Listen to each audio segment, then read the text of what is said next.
None can escape my fury. I will fight with honor. Rogue. Rogue should be good for Paladin. How good is Sunkeeper Tarim early on? I do like the Wild Pyro with the Hydrologist and the coin, and I do like the True Silver with the coin a lot. It's very good against Henchman.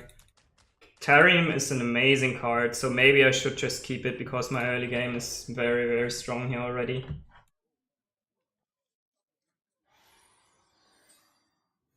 We have turned our curse into our strength. None will survive. Well met. The light protects me. These are cards where the Wild Pyromancer shines.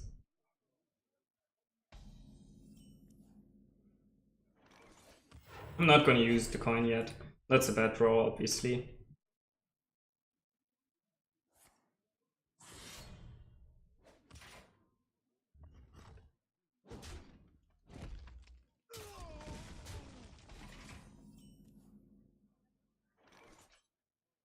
I think I'm gonna get the secret here, even though he might just trade with the weapon. Next turn it's kinda likely that I coin the True Silver Champion. So is it auto defense matrix or noble sacrifice? I think I do like the auto defense matrix the most against Rogue. Should protect the Wild Pyromancer against almost anything. That should be really nice. So if he has the Hench Clan here, okay, Vicious Fledgling. We can still deal with that with the True Silver Champion.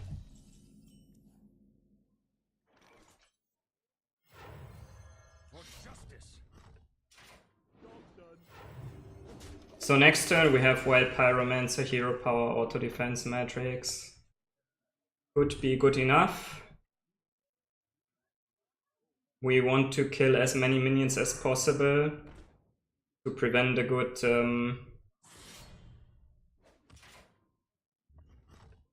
Fungalmancer here.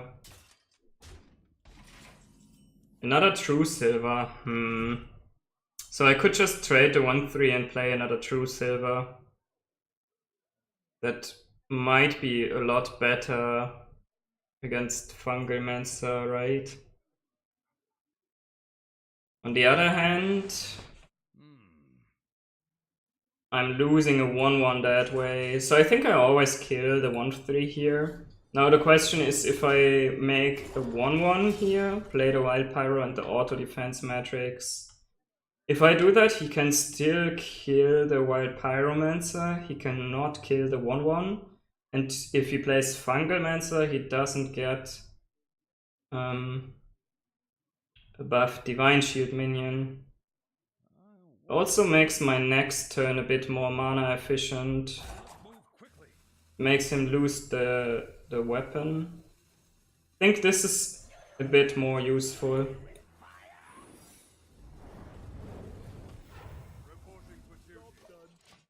So he needs to trade both into the Wild Pyro here. And next turn we have True Silver Champion Dagger up, that should deal with almost everything.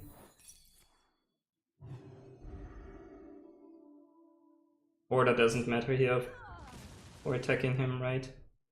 If that would be Noble Sacrifice, it would matter, right? Oh, Fan of Knives. Fan of Knives is a bit annoying, but he doesn't really have anything good on the board. So that's also quite nice. Mani Berserker, that's a good draw. We still want to kill this to play around Fungalmancer, I think. Developing this and this is really good for next turn Sunkeeper Tarim, right? Or maybe the turn after. We could also just play the Harpy next turn, force out the Whitespine Slayer. Or maybe again is even better.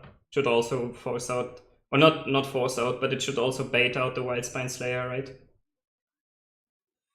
This guy's toast. It's not really worth it to play Tarim here, right? The 1/1 doesn't seem that crazy. Ooh, I could play these two. getting 2 minions out to prepare Tarim next turn. I think I like that. And they are both really hard to kill.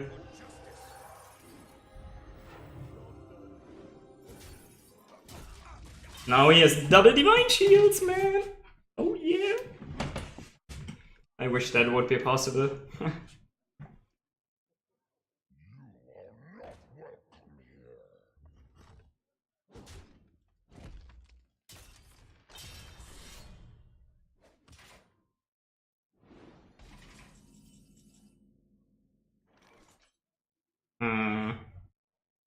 This really makes me want to play the Avenging Wrath here first. I think we do this, then we go for the Avenging Wrath to maximize damage. And we have so many minions on the board here. I quite like it. Next turn we play this and Sunkeeper Tarim and then he can surrender. There's no way he makes a comeback. He needs a really good 3-drop here and Wildspine Slayer, I think. What could it be? Henchplane Thug, Wildspine Slayer is probably his strongest play. He plays the Thug, he kills this one, he slayers this one. Then it doesn't look that crazy for me on the board anymore, right? Yeah, that's probably the best play he can make. Then we still have a 3-3 Divine Shield with Lifesteal, a 3-3 that's gonna get buffed here. Okay, Zilliax. We still have a way to kill that.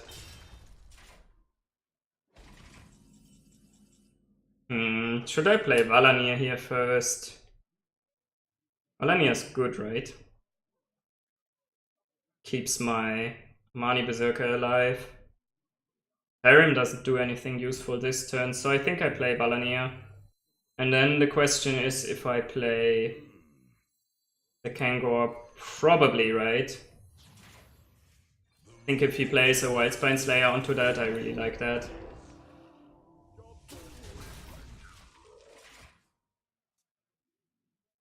That means then there's no more Wildspine Slayer for Tarim. He knows that I'm holding that card for a really, really long time, right? Oh, now it's perfect. And that's so awesome.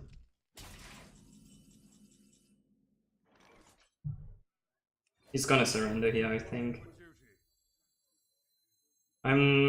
What about... I could use the weapon here, right? Buff something. I don't mind the Ooze or the Tarim getting buffed. So this is quite fine, I think. Okay, that's not the card I wanted to get buffed.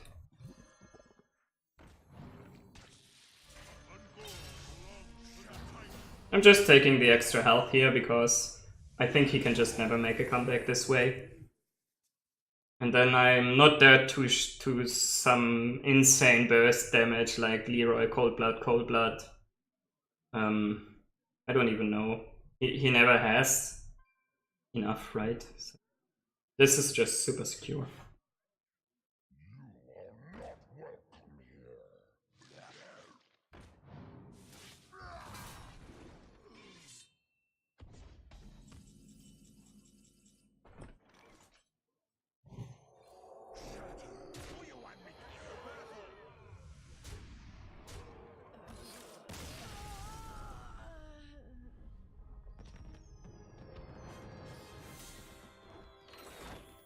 Nice.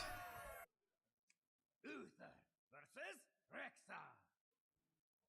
Let the hunt begin. I will fight with honor.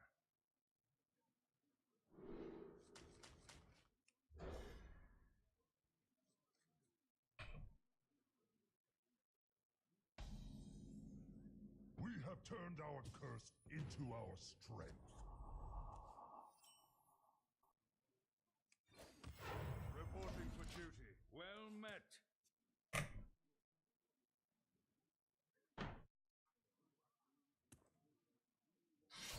Nah.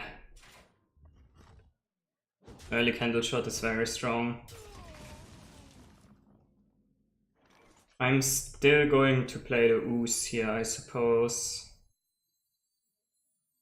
On the other hand, I could just Hero Power and play Ooze Hero Power next turn, but it doesn't really give me that much because then the Candle Shot, no, And this is just better if I top deck one of my 2-drops, I think. It might be that I don't have a play for the next turn, but might still be okay. And if he coins the egg here, I can kill the egg. It's really not that bad to kill the egg early on.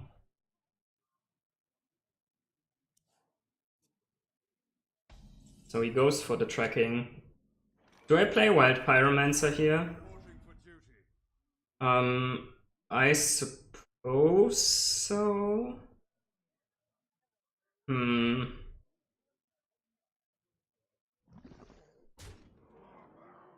He doesn't have AoE, so I think just developing minions is pretty good. And next turn I could Kings my 1/1 here. Or... yeah, I don't know. It's quite good if he coins Flanking Strike, but... okay. Tower Creeper. That's sort of a surprise. So this playing this deals 1 damage to the Tower Creeper. Then I could trade in this and this to kill it completely, which means I want to buff the Wild Pyro? Question mark. If I buff this, it dies, right? Because it's gonna be a 5/4. No, it's gonna be at exactly 1 health. That's also not that bad. It's quite hard for him to deal 1 damage to my guys.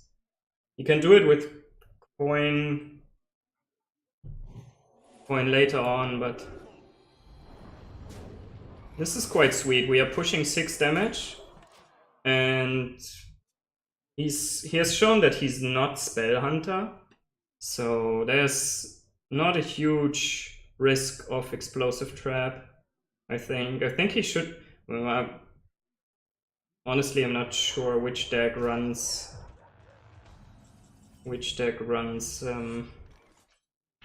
Tower Creeper, but Shaw is Deathrattle Hunter, right? We have to kill Shaw, do we? We play for sure the True Silver, we for sure make a dude. This one and this one always hits face. With Rush he can just kill these minions so easily, right? On the other hand, if we send 7 to the face... he can coin the Rexa, that's just nuts, right? So we need to do this. Coining Rexa is really powerful here for him, especially because I don't have a play for the next turn. So if he has the hero here, we're in really bad shape.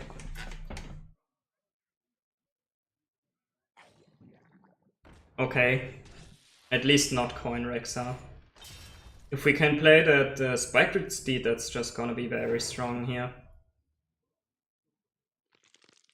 Devil Saw Egg, okay. Looks fine with me. I think we just trade that away. And then we play the Steed, right? What else could we do? We are super close to having lethal, right? The problem is the Wild Pyro right now kills our own guys. We could trade the Wild Pyro into the 3/3 and play a Steed onto the 1/1. That's also not bad. The Egg's not that big of a deal here, right? Is that better, maybe? We are pushing 8 damage then, setting him to 9. That sets up lethal for the next turn. And the Egg is a very slow play. I like that a lot.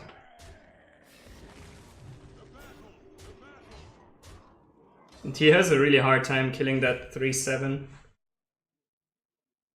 And we have decent follow-ups with True Silver and Consecrate. Later it is not that crazy, right?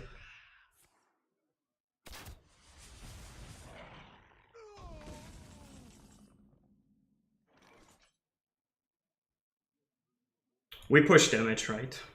We push.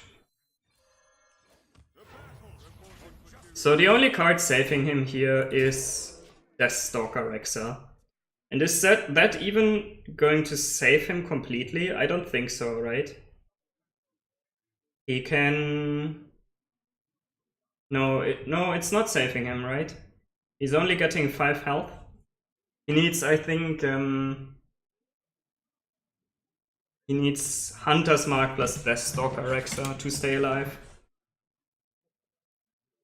Good decision to not trade into the Aggran anymore. It wasn't that powerful in this stage of the game anymore. Wow, he did get the Deathstalker Rexa. But it's not enough, right? He had it last turn? Isn't that better then?